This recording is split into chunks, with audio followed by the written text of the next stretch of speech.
Boa noite, irmãos, graça e paz. Estamos de volta à casa do Senhor, com muita alegria. Alegria porque a gente pode compartilhar da palavra dele, né? Mesmo no meio da pandemia, ainda temos esse recurso e Deus tem nos permitido usar. Graças a essa bênção, a palavra do Senhor pode chegar aí na sua casa. Que Deus abençoe muito a sua família, né? Você que está assistindo esse culto em família, que o Senhor Deus possa te sustentar e te abençoar profundamente. Hoje nós vamos iniciar o nosso culto já ouvindo um hino muito especial. Vamos começar pelo hino, e é o nosso hino de número 28. Então ouça aí com muita atenção. Se quiser pode cantar junto com os nossos irmãos. Hino 28.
Amém. Após esse belo hino, quero convidar você a abrir a sua Bíblia, o Salmo número 146.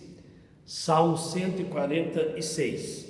Diz assim: Aleluia, louva, ó minha alma, ao Senhor. Louvarei ao Senhor durante a minha vida. Cantarei louvores ao meu Deus enquanto eu viver. Não confieis em príncipes, nem nos filhos dos homens, em quem não há salvação.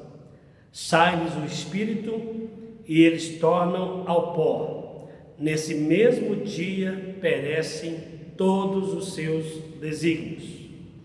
Bem-aventurado aquele que tem o Deus de Jacó por seu auxílio, cuja esperança está no Senhor, seu Deus, que fez os céus e a terra, o mar e tudo o que neles há, e mantém para sempre a sua fidelidade, que faz justiça aos oprimidos e dá pão aos que têm fome. O Senhor liberta os encarcerados, o Senhor abre os olhos aos cegos, o Senhor levanta os abatidos, o Senhor ama os justos, o Senhor guarda o peregrino, ampara o órfão e a viúva, porém transtorna o caminho dos ímpios. O Senhor reina para sempre. O teu Deus, ó Sião, reina de geração em geração. Aleluia, aleluia. Amém, meus amados irmãos, especialmente aí, verso de número 8. o Senhor levanta os abatidos.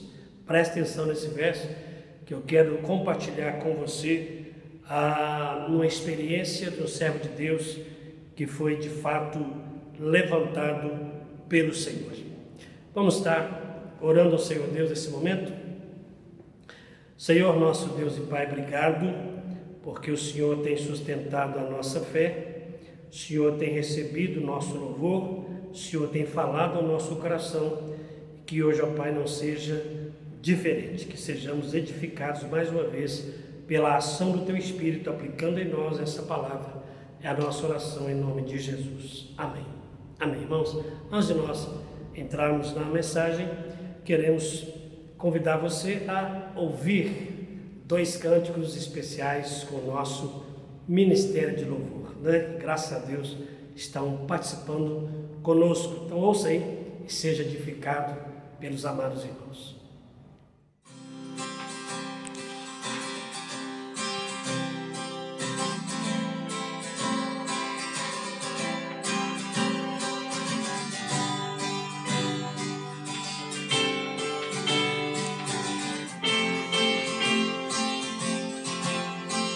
Olho para a cruz,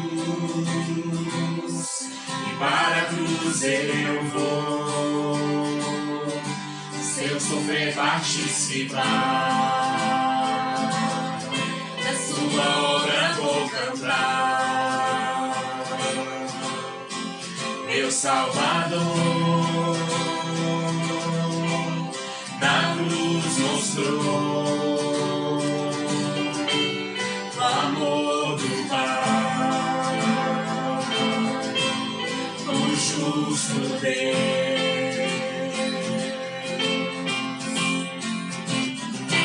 Pela cruz me chamou, gentilmente me atraiu e eu, sem palavras, me aproximo, quebrantado o seu amor.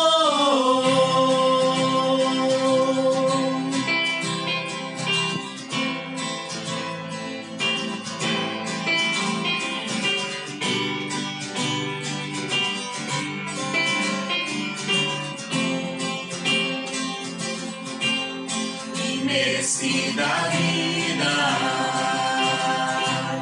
de graça recebi, por sua cruz, da morte me livrou, trouxe-me a vida. Eu estava condenado,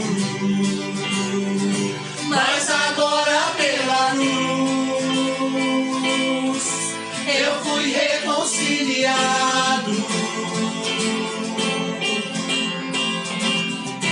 Pela cruz me chamou, gentilmente me atraiu e eu, sem palavras, me aproximo, quebrantado o seu amor. Pela cruz me chamou, gentilmente me atraiu e eu, sem palavras, me aproximo, quebrantado o seu amor. Impressionante é o seu amor.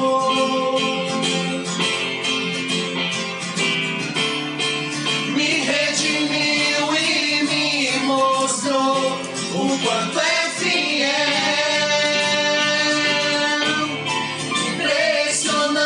É o seu amor.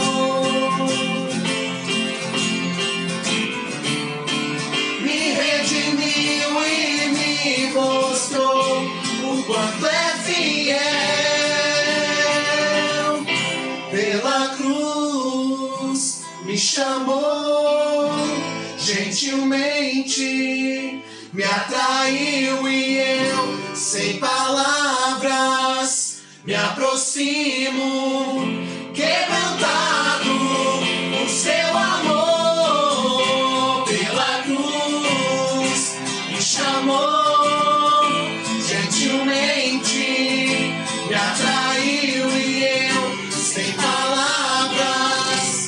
aproximo, quebrantado o seu amor.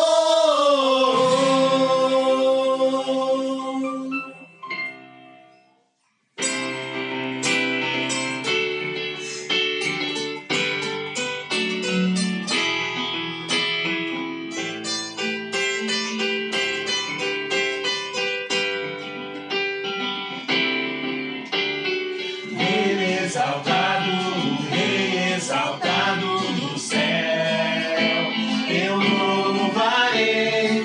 Ele exaltado, pra sempre exaltado seu nome, louvarei.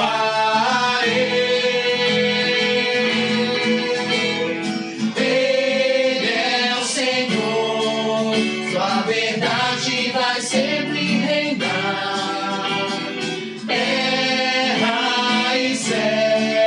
Glorifiquem seu santo nome.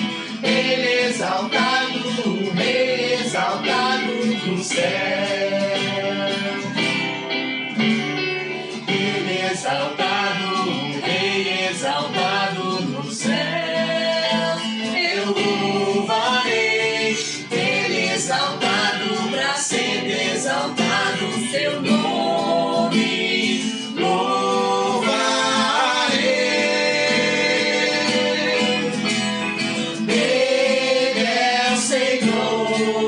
Sua verdade vai sempre reinar. Terra e céus glorifiquem seu santo nome. Ele exaltado, Rei exaltado no céu. Ele exaltado, Rei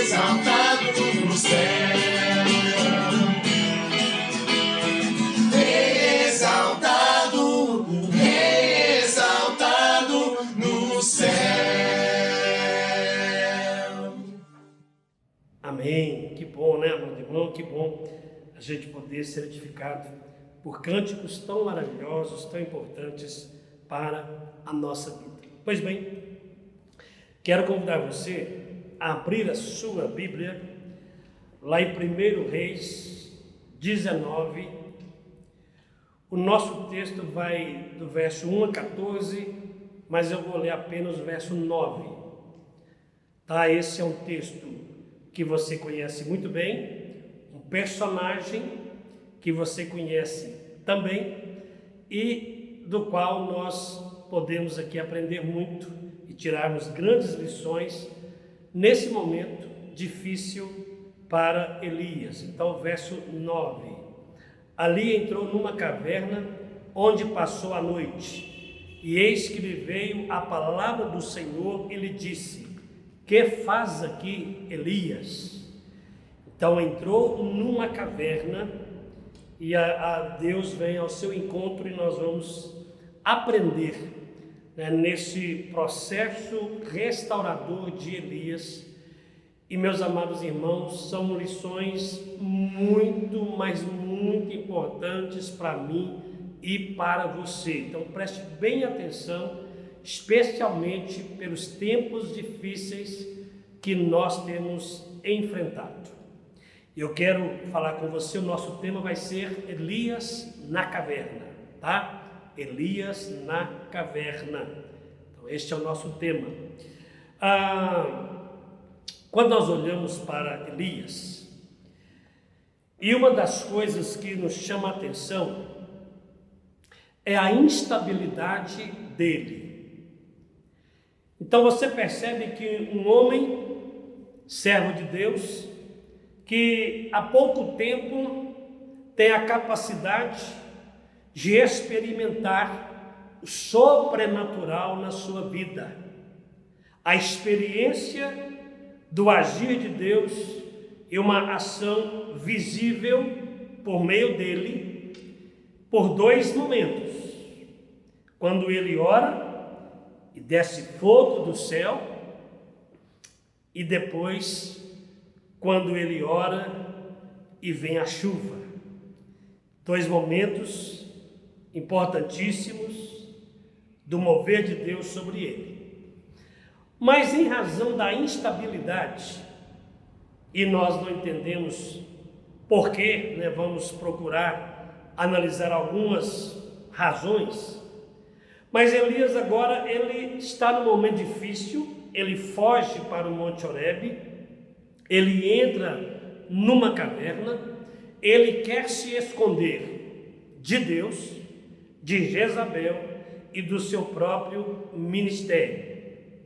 Elias ele entra em uma crise tão depressiva e tão profunda que ele deseja morrer. O escritor Matthew Henry faz uma pergunta em relação a esse momento de Elias. A seguinte: onde estava a coragem de um homem que vence 450 falsos profetas e foge de uma mulher? E aí, meu amado irmão, ele diz que talvez porque uma fé grande nem sempre é uma fé forte. E nem sempre a comunhão com a igreja significa intimidade com Deus. Por isso que nós temos que aprender com Elias, porque nós também, em algum momento, podemos demonstrar a nossa instabilidade espiritual. Talvez nessa pandemia, não sei se com você, mas está acontecendo com muita gente e muitos cristãos demonstrando essa instabilidade.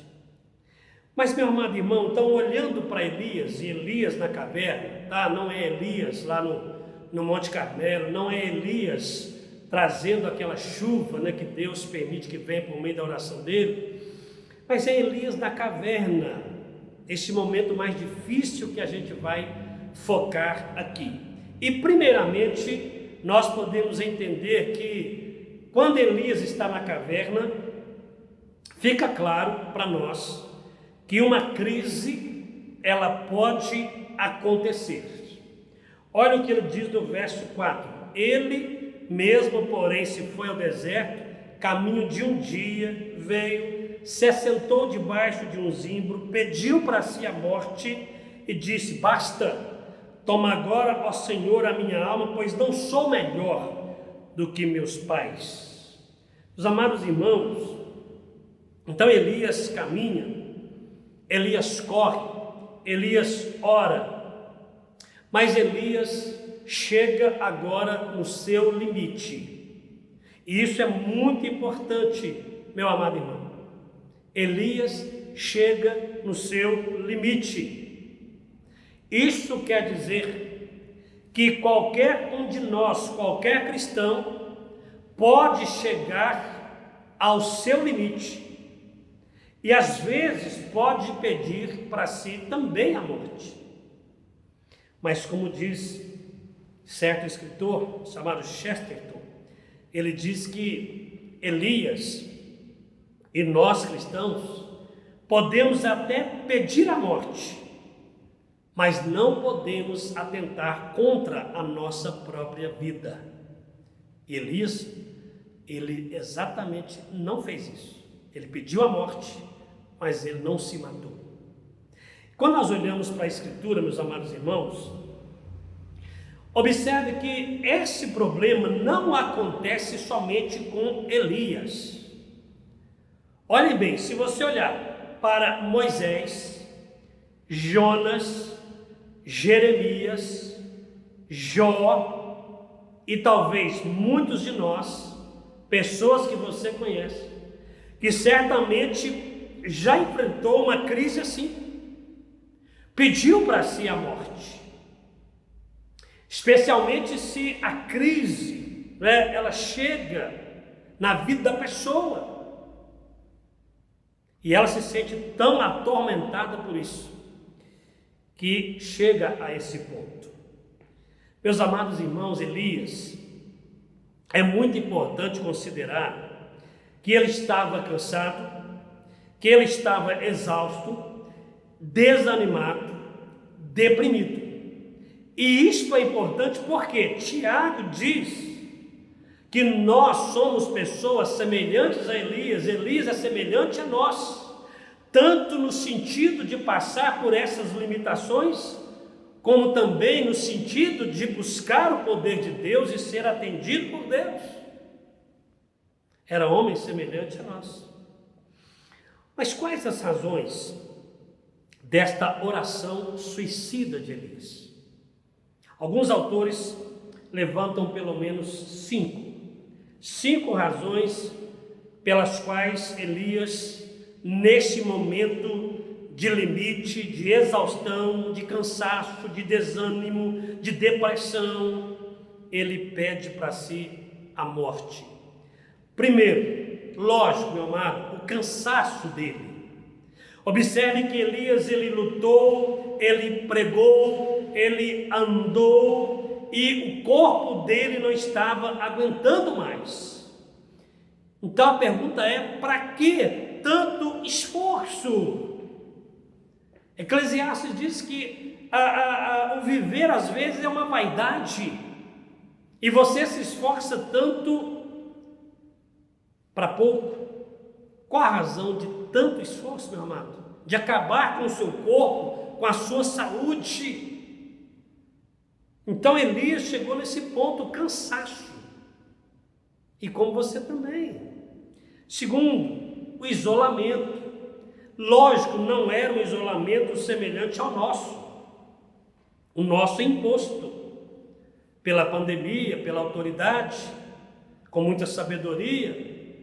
Mas aqui, no caso dele, é um isolamento provocado por essa exaustão, por esse cansaço, por esse medo.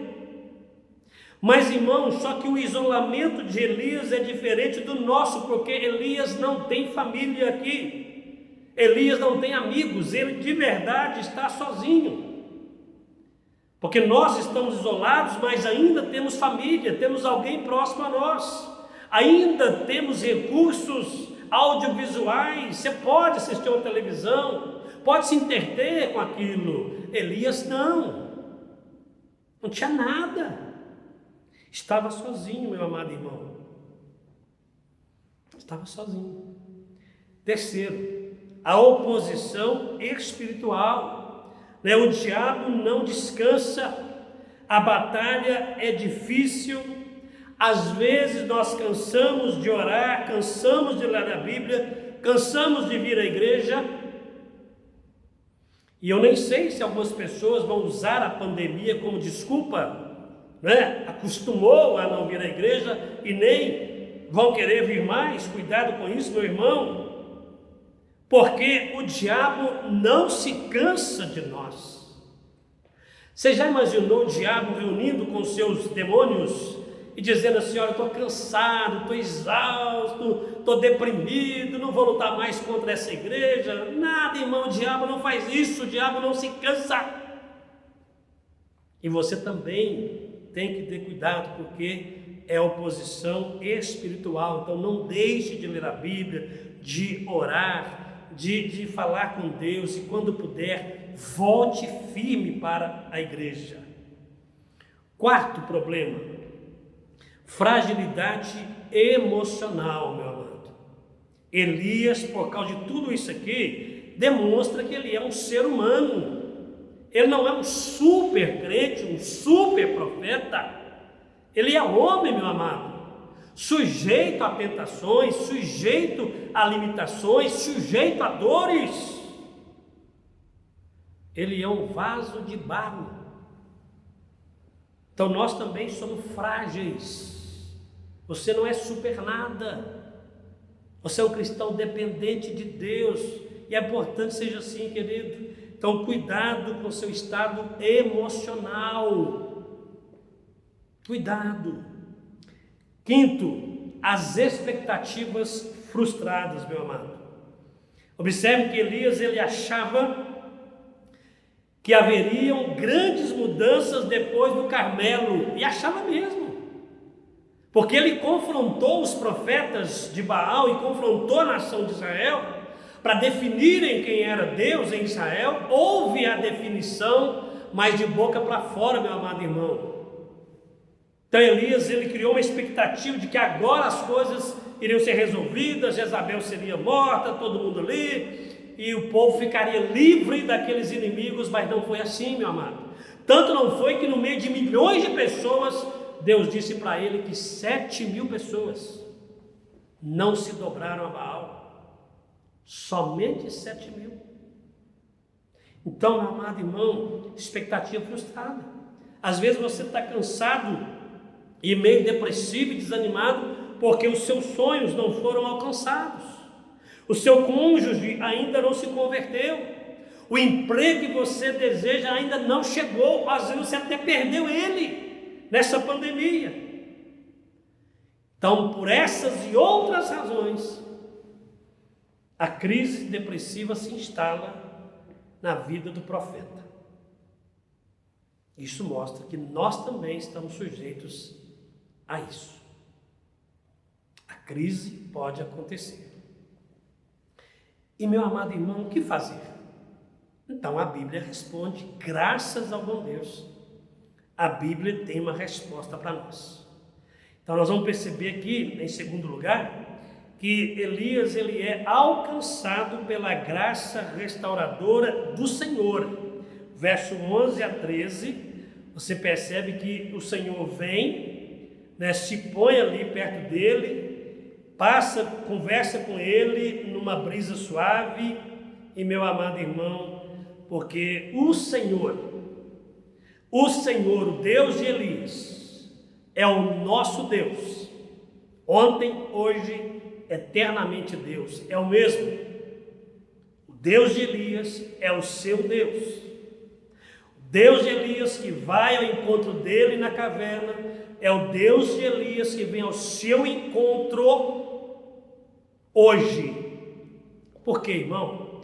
Porque Deus conhece a nossa estrutura, a estrutura física, sabe que nós somos pó, que nós somos frágeis, que nós somos limitados pelo tempo, conhece a nossa estrutura emocional, Deus conhece a nossa depressão, Deus conhece a nossa instabilidade, e Deus conhece a nossa estrutura espiritual, querido. Sabe, às vezes, que nós estamos nos enfraquecendo, percebe que nós deixamos de orar, de ler Bíblia, de buscá-lo. Sabe disso, querido? É por essa razão que, voltando a Hebreus, Jesus se identificou com o nosso sofrimento para ser o nosso Salvador e o nosso Consolador. Mas o Consolador, querido, não é aquele que vai, às vezes, mudar a situação, mas é aquele que vai estar ao lado, é companheiro, é quem vai fortalecer. Por isso que Deus se coloca ao lado de Elias para fortalecer o servo dele, porque sabe o momento que ele está passando. Ou seja, meu amado irmão, quem toma a iniciativa é o Senhor. E observe que Deus ele envia, olha que coisa maravilhosa, para cuidar de Elias, tratar de Elias, restaurar Elias. Ele manda primeiro um anjo dele. O anjo vem ao encontro de Elias. Hebreus diz que os anjos de Deus são ministros dele, enviados para cuidar de nós, para aqueles que hão de herdar a salvação. Segundo, meu amado, há uma voz de Deus, uma brisa suave, e Deus vem onde Ele está e como Ele está, e mostra para ele a sua graça restauradora. E essa graça restauradora, querido, ela se aplica, por exemplo, no cuidado físico. Você pensa que é nada, o que é o alimento aqui, meu amado irmão? Mas é importante. Deus providenciou o alimento para Elias. Meu filho, levanta, come. A caminhada é longa, levanta. Então, meu amado irmão, é o que ele está dizendo, você, meu querido que me ouve, sai dessa crise da depressão, se alimente, cuide do seu físico, cuide do seu corpo, porque também o seu corpo é santuário do Espírito Santo de Deus. Segundo, meu amado, Deus ele mostra essa graça restauradora no cuidado emocional de Elias. Já que a crise instaurou ali, então Deus cuida também do estado emocional. E olha que importante aqui, meu amado irmão, que nós temos que aprender. Olha bem, Deus não repreendeu Elias, Deus não criticou Elias, Deus foi misericordioso com Elias. Lógico que cada caso é um caso. Há momentos em que Deus repreende, há momentos em que Deus disciplina, mas neste momento Elias precisava de uma palavra que restaurasse o seu estado emocional. Imagine, meu amado, se fosse você diante de Elias naquela caverna, qual seria a sua palavra para ele? Você o chamaria de covarde? Você dava um tapa em Elias? Chacoalhava Elias? O que você faria? Deus, meu amado irmão, conhece a estrutura de Elias e sabe que agora é a misericórdia e é a graça que resolvem. Não é afundar Elias com crítica, não é acabar de matar Elias, meu querido, é levantar a pessoa.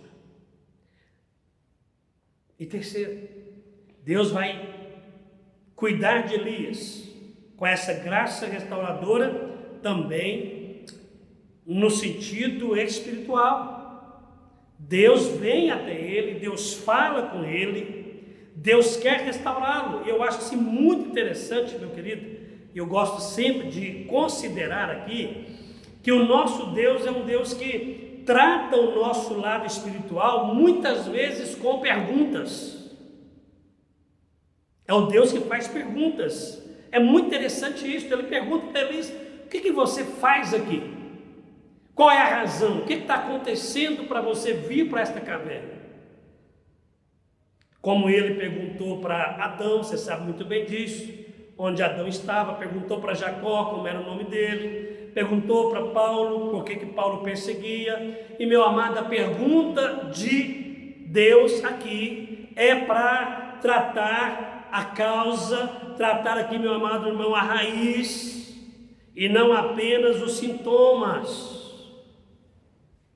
Isso é muito importante. Pense nos relacionamentos. Por que os casais chegam ao divórcio? A desculpa agora é a pandemia. Aumentou o número de divórcios e agora ainda é online. Facilitou tudo. Meu amado irmão, por que chegar a esse ponto? Por que o casal não consegue conversar e não consegue resolver os seus conflitos, meu irmão? Qual é a raiz para chegar ao divórcio? Conversa. Trata, meu amado. Por que a gente tem conflitos? Quais são as causas reais deles? Não apenas sintomas. Eu estou triste, estou cansado, estou chateado, estou deprimido, estou exausto. Por quê? Meu amado irmão, por que tirar a vida? Não é? Por quê? Qual a raiz que leva agora a Elias querer tirar, ou pedir para tirar a própria vida dele, meu querido? É bom a gente tratar sempre a raiz do problema, a raiz do conflito. Tem certeza, se você tratar com o seu cônjuge, esse Brasil diminui o número de divórcios. Diminui. É só tratar conflitos. Pode ser lá, pode ser na família, pode ser na igreja, pode ser no trabalho. Aprenda, meu amado irmão, a tratar os conflitos.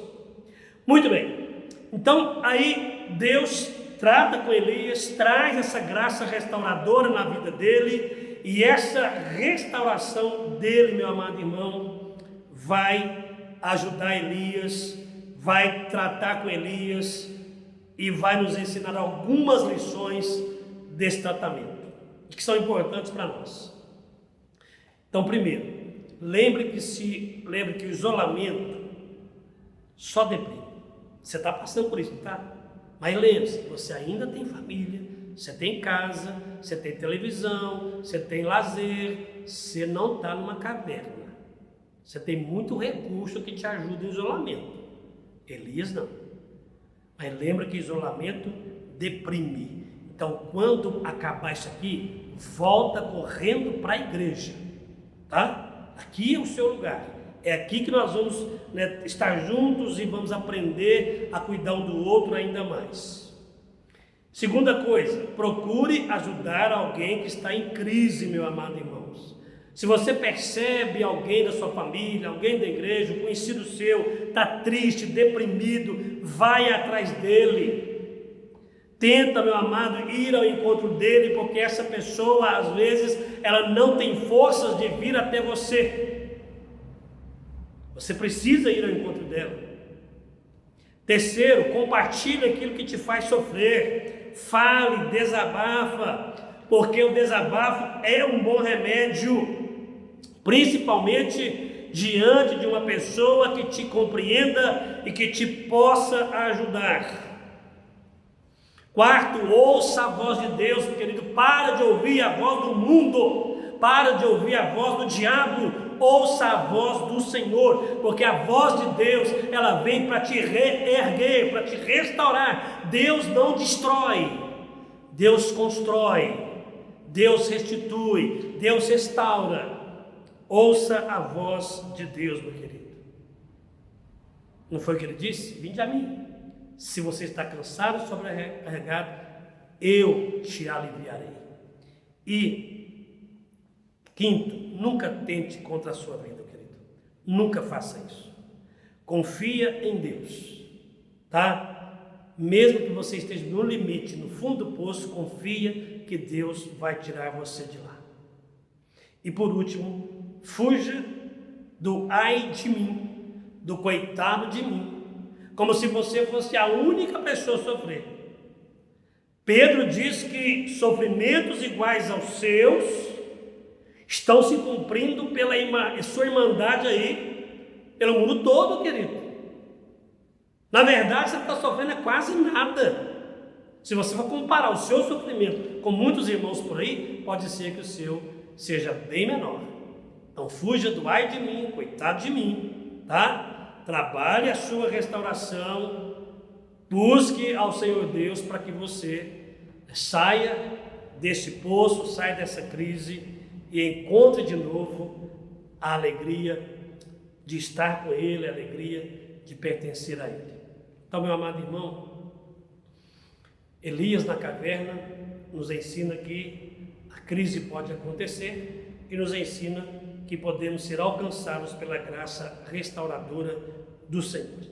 Então, só quero concluir pedindo a você que tenha muito cuidado com a sua instabilidade, tá? Tenha muito cuidado, mantenha-se firme na fé, tá bom? Tem momentos que você vai ter esse poder lá do fogo de Elias, o poder da chuva que cai, mas tem momentos que você vai passar pela caverna. Então, querido, não seja instável, mantenha-se firme em qualquer circunstância.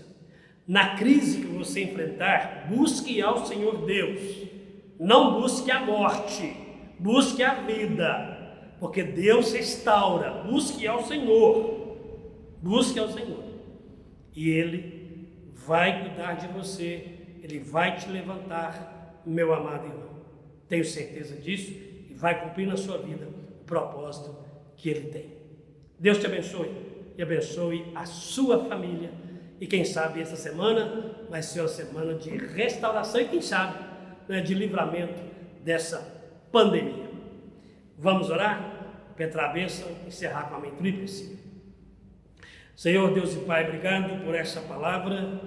Deus maravilhosa, que vem de encontro ao nosso coração, à nossa necessidade, porque, ó Deus, muitas vezes, como Elias, nós estamos, ó Pai, dentro de uma caverna, ó Deus, às vezes nos sentindo sozinhos, em crise, principalmente, ó Deus, pelas circunstâncias difíceis que estamos enfrentando, mas que em nome do Senhor Jesus, ó Deus, haja restauração, haja vigor, haja vida, haja alegria em cada um de nós, em nossas famílias, ó Deus, e a partir de nós, ó Pai, que essa alegria transborde para alcançar aqueles que estão ao nosso redor.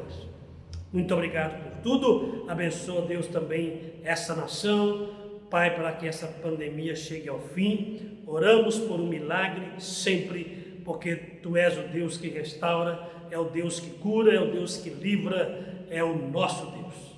Muito obrigado, Pai, nós oramos e agradecemos em nome de Jesus. E agora, meus amados irmãos, que a graça do Senhor Jesus, que o amor de Deus, o nosso Pai, que a comunhão e a consolação do Espírito Santo de Deus repousem sobre cada um de nós e conosco permaneçam hoje e para todos sempre. Amém.